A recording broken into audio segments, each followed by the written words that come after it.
Good morning and welcome to the first Power Hour of 2024. We're diving right into things today in this exciting new year, and we have some terrific guests that we're going to be hearing from today. Up first, we're thrilled to introduce to you Bluffton's mayor-elect, Larry Toomer. We thought we would be introducing him today as Bluffton's mayor, but due to some inclement weather last night, his swearing in was postponed until next Tuesday. And we look forward to his swearing in then. Larry's a fourth generation fisherman. He's deeply connected to Bluffton's heritage.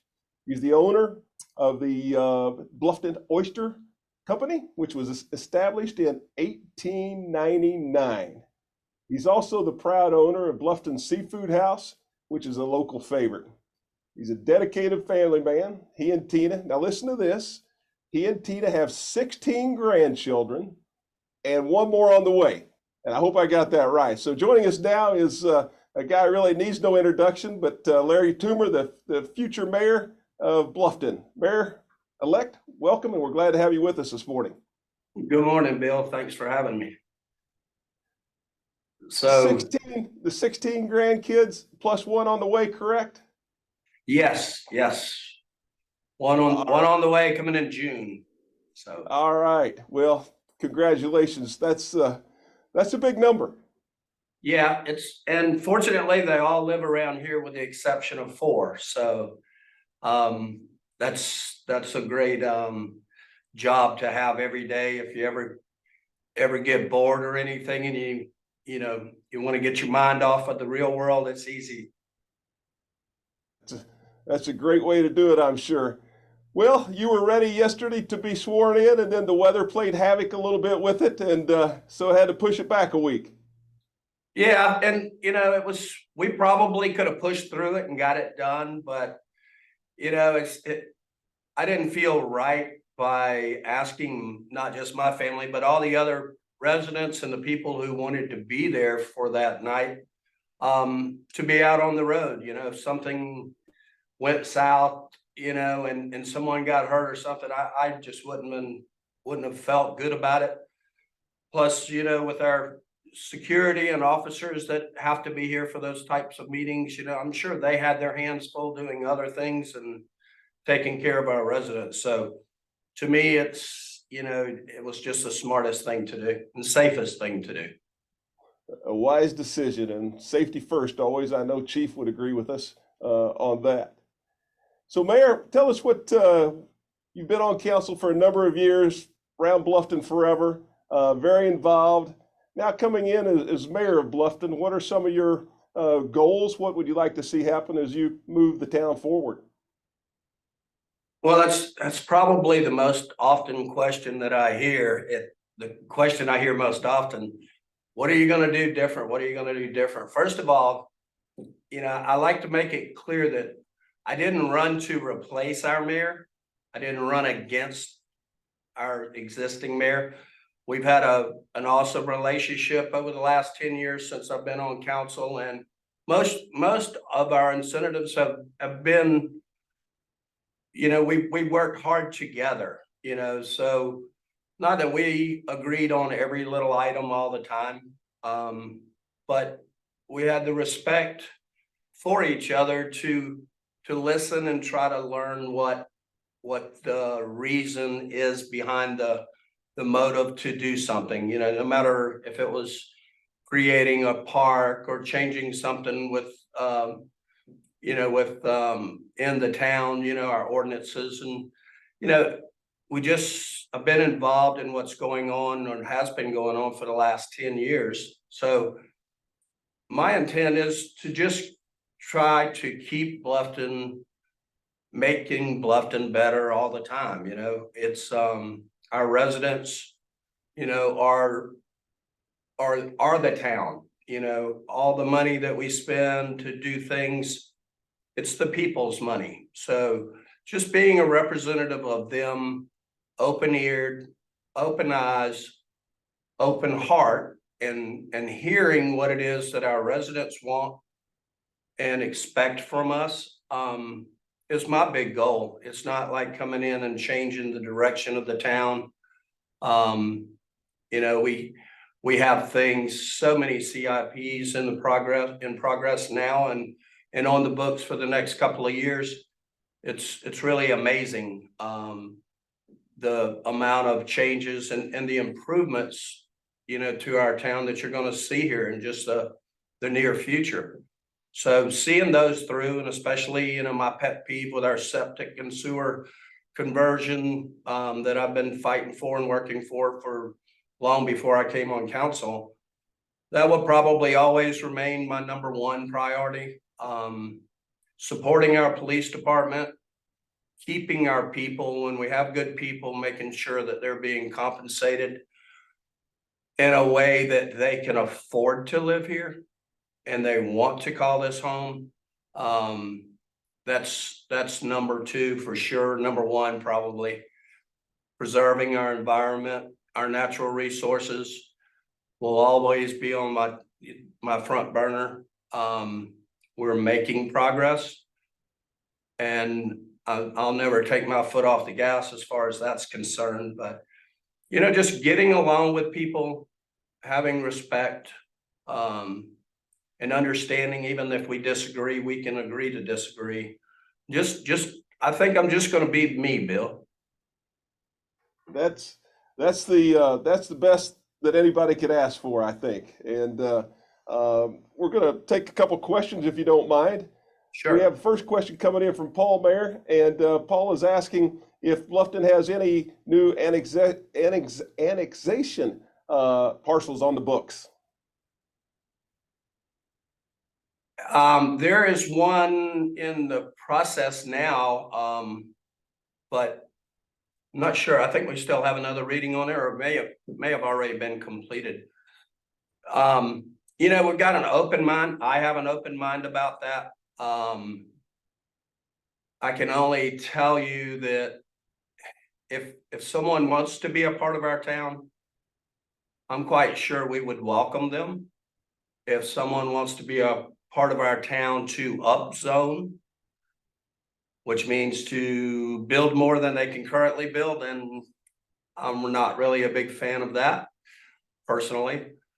If any of our surrounding areas came to us and asked us to be a part of our town, I think we would welcome them. I think I would personally. And it's quite obvious why some of that's going to happen. If you're driving around and you're in the county, you're in the town, you're in the county, you're in the town, just look at the town, the difference from the sidewalks to our streets, to our lighting, to, anything that our bike paths. It's quite obvious when you enter the town of Bluffton and when you exit the town of Bluffton.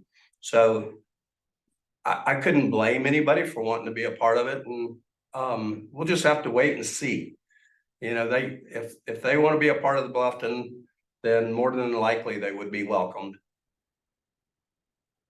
All right, sir. Thank you. Julie is asking about there being talk of expanding the number of council seats, and asking if you're in favor of that or if you're in favor of a ward system. I've been asked this question a lot, and I would never vote against expanding the council if that's what the people want. If the people in this town don't feel like they're being represented properly, I would never say no to it. What I will say is I've sat on quite a few boards and different groups, especially in the seafood business. I'm not a big fan of big boards, and big councils. It seems like, in my experience, that the more opinions you have, sometimes the less progress you make. And you spend a whole lot of time talking and discussing and arguing, and it just seems to hold up progress to me. And I'm more of a doer than a talker.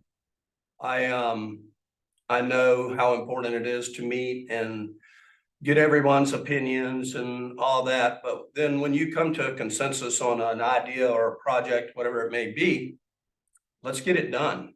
Let's do it. You know, granted, I understand through my 65 years of living and working for myself, every decision will not be the right one. But if you sit back and kick the ball down the road for year after year after year, you know, things just don't get done. And I'm sure everybody understands what I'm saying, because you can look around the country and see the perfect example of how long things take to get done and accomplished. And then look at what we've been able to accomplish, you know, just in the last 10 years, but, you know, even starting before my time on council. And it's, in my opinion, it's quite obvious. All right. Jack is asking, how do you expect Hardeeville and Bluffton to work together regarding the explosive growth in Hardeeville? I was saddened to hear that our mayor from Hardeeville is going to call it quits here in November. It's very important to work together, and hopefully, and I know they've been paying close attention. Mayor Williams and Lisa, I think, have a great relationship, and you know, there were a lot of mistakes that were made in Bluffton. We know what they are now. As Fred always says, and I love this quote, that now that we know better, we can do better.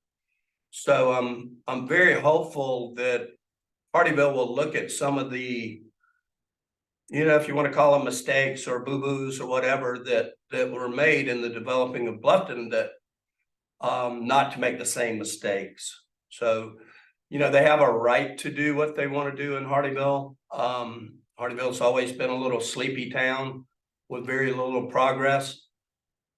So I will do all I can to work with them, in conjunction with them, to try to guide and just advise on things that I realize that if I had to do over again, they would be different.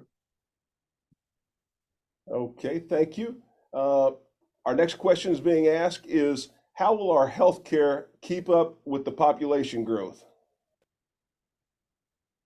Great question. Not just for Bluffton, but think of Hardeeville with all the 55 and older developments in the mill, you know, coming. We now are trying to encourage any way we can, and even assist, you know, medical business, whether it's a dentist or any type of business in the medical field. They are needed. I experience it myself, you know, with my kids, and all I hear is, well, you know, I don't feel good or something's bothering me, but I can't get an appointment for 2 months. It's a serious issue, really.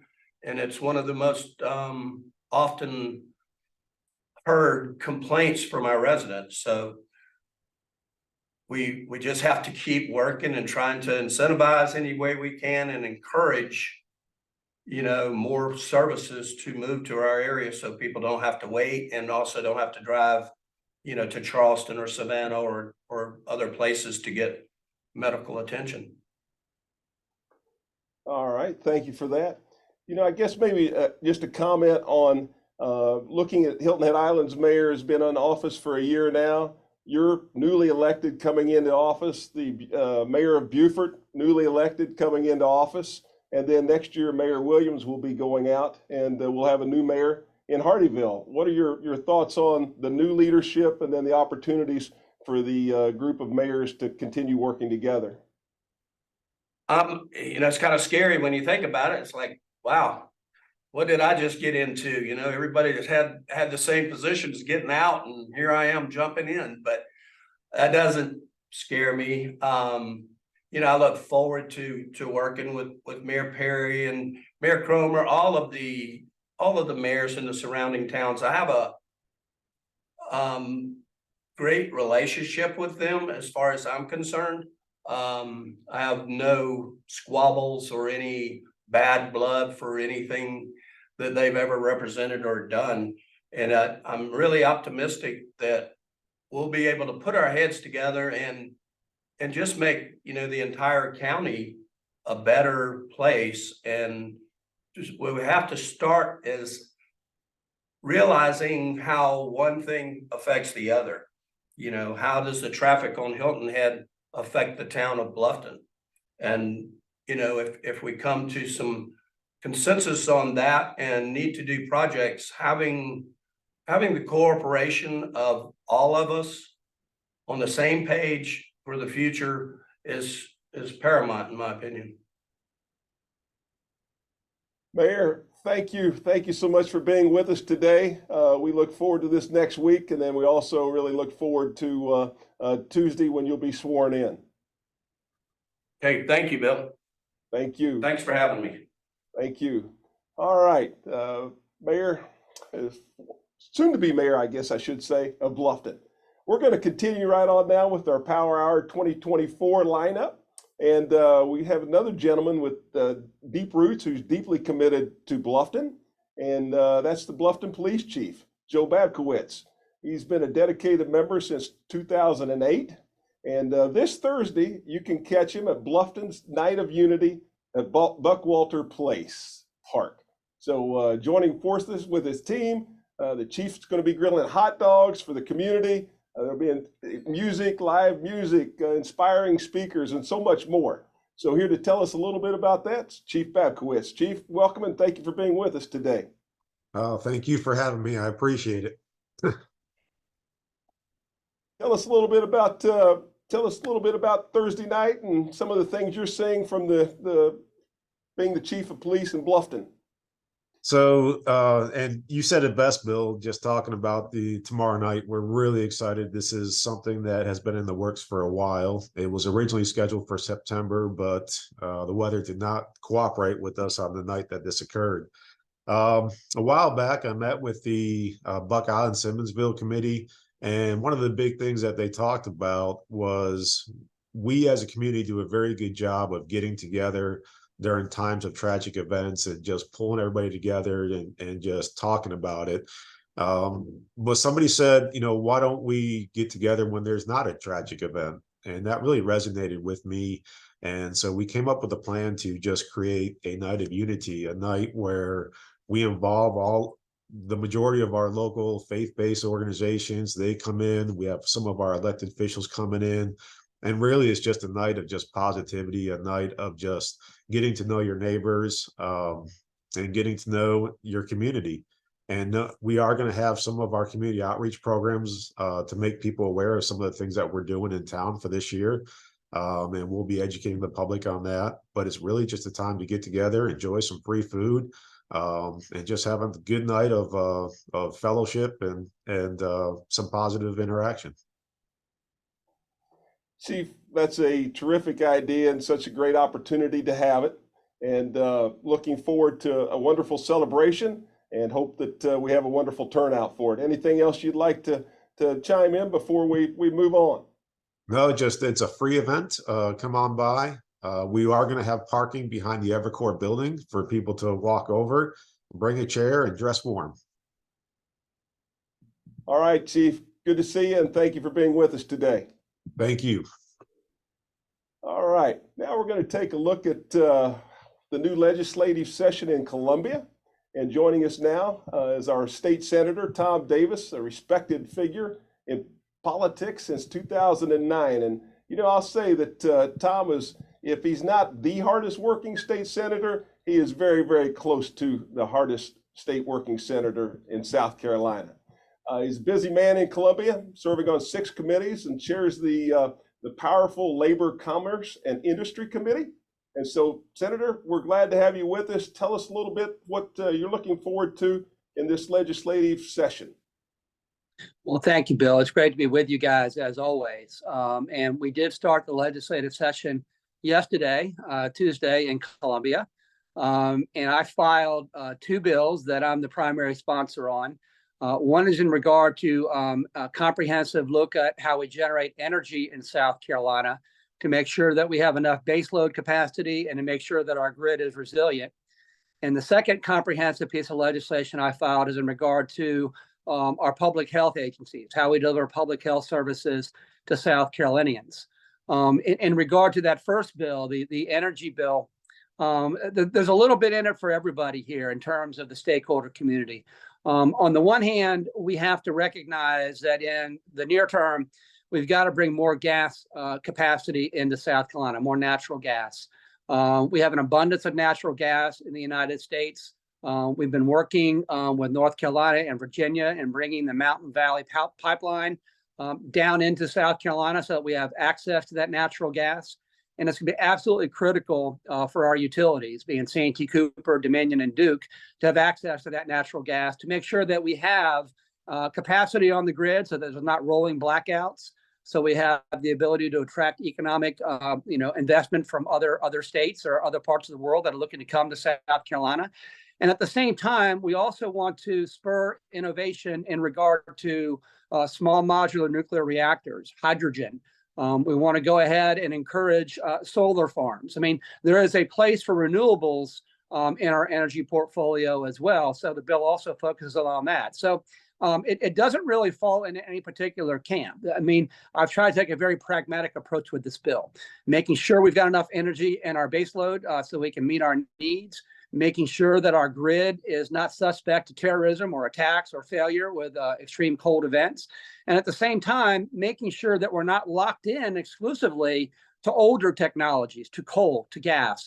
And let's keep the door open to future technologies like small modular reactors. Battery storage is getting better and better, which makes solar more of an option. So we're really going to be aggressive this session, Bill, in making sure that South Carolina has enough energy capacity to meet the needs of South Carolinians and also to continue recruiting businesses to South Carolina, which of course increases jobs opportunities for South Carolinians and increases their quality of life. That is a bill that I'm the primary sponsor of.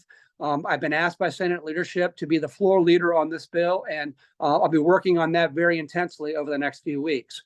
In regard to public health, what we've had in South Carolina historically are 8 or 9 different agencies that deliver public health services. You have obviously Health and Human Services. You got the Department of Disabilities and Special Needs, the Department of Mental Health, DEODIS, DHEC, Office on Aging. All these public healthcare agencies operate heretofore in silos. They don't really cooperate with each other. They don't have the same communication systems. They have different mission statements, and it results in a very disjointed and ineffective way of delivering public health services to South Carolinians who need them. So I was put in charge of this last year by Senate leadership and completely restructuring and coordinating all those different agencies. And I have a hearing on that in about 15 minutes to start that process. But I really hope that the energy bill and the public health restructuring bill is something we get done this legislative session before we adjourn the second week in May, because both of those things are extraordinarily important.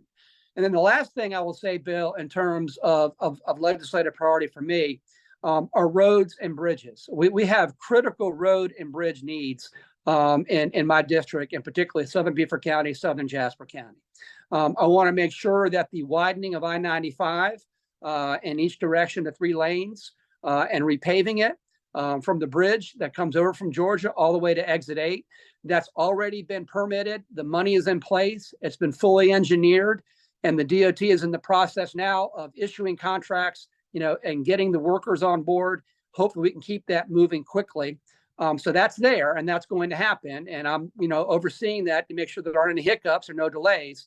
But I'm now looking to the next step for that bill. I'm looking to try to get 3 lanes in each direction on I-95 and repaving from exit 8 all the way to the Walterboro exits. Okay, so that is a primary, objective that I have, is to keep the existing leg from the state line to exit 8 on track, and to get the funding in place and the permitting and the right-of-way acquisition and the environmental mitigation done on the second leg from exit 8 to the Walterboro exits.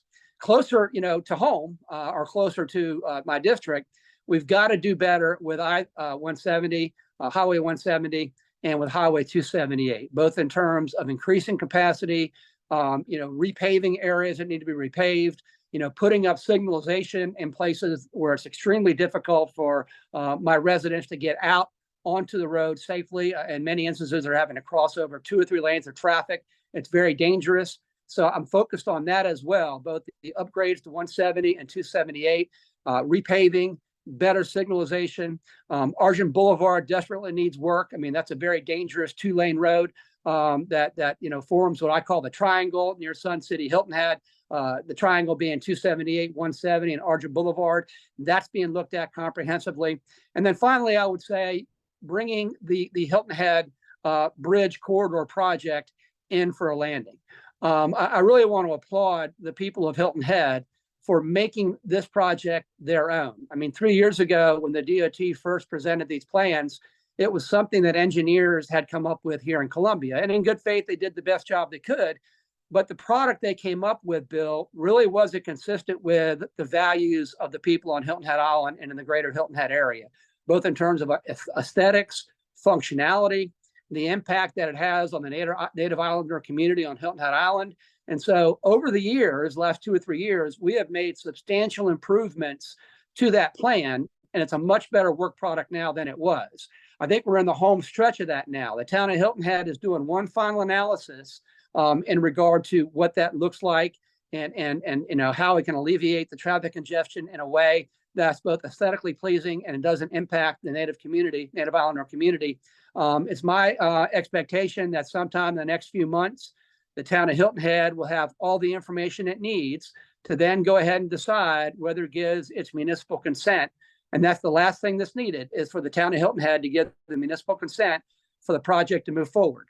The town of Hilton Head Town Council and the mayor and the staff, they have been extremely proactive in this regard, getting good data. They've engaged the citizens. I'm really proud of the work product that we're coming up with.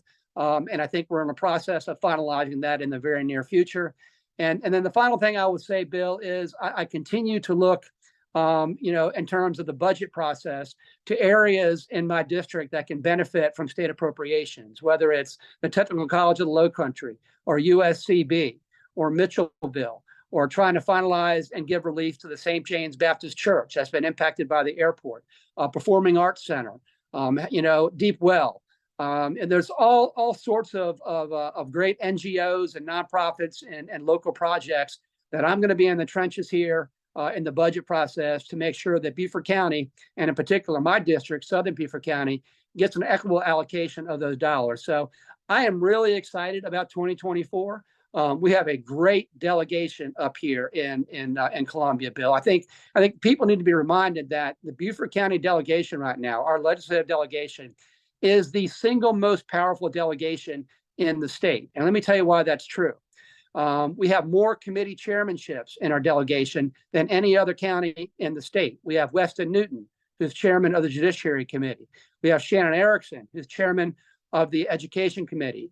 We have Jeff Bradley, who's chairman of the Regulatory and AI Committee. We have myself, I'm chairman of the Senate Labor, Commerce, and Industry Committee. Chip Campson, who represents Northern Beaufort County, is the chairman of Fish, Game, and Forestry. Bill Herb Kurzman in Bluffton is vice chairman of House Ways and Means. So, we are more powerful now in terms of having our voices heard in Columbia, Bill, than Jimmy Waddell was back in the 70s. And let me tell you, people who were here back in the 70s realize that's saying something, because back then, Jimmy Waddell was Senate Finance Chairman and Beaufort County was not ignored in the budgetary process. We actually have a team up here in Columbia right now for Beaufort County that rivals and surpasses the influence that Senator Waddell had back in the 70s. So 2024 is going to be a great year for us in the General Assembly, and I can't wait to get started. Senator, thank you so much for that comprehensive update. And your last statement there regarding Senator Waddell, that was something I think most residents at that time in the Lowcountry thought would never come again. So congratulations to you and the rest of our delegation for your leadership in Columbia and what you're doing to help all of your constituents. I know. And thank you, Bill, for Bill, you've constantly, and the chamber has always been really good at letting us know what the particular needs of the business community in the greater Hilton Head Island area is. And I thank you for being proactive and identifying these issues for us, because without that feedback from people like you on the ground, without the feedback from the businesses and the individuals who are actually affected by our policies, we can't do our job up here in Columbia. So I thank you for that intelligence gathering. I thank you for your lobbying. I thank you for letting us know what's important to my constituents, because that helps me do my job. Senator, thank you so much for being with us. I know that you need to run for your next hearing. And congratulations again. We look forward to a great 2024. Always great being with you, Bill. Thanks for having me. All right, Senator Tom Davis, one of the hardest working senators in state government. Well, that's going to conclude our Power Hour for today. I want to thank you all for tuning in to the first Power Hour of 2024. I can tell you we have some exciting guests in the future months that you'll want to continue tuning in for. So with that said, have a great day. Remember the in Bluffton tomorrow, the event that you'll want to attend if you can. The weather should be super, and just enjoy that. With that, have a great rest of your day. Thanks for being with us.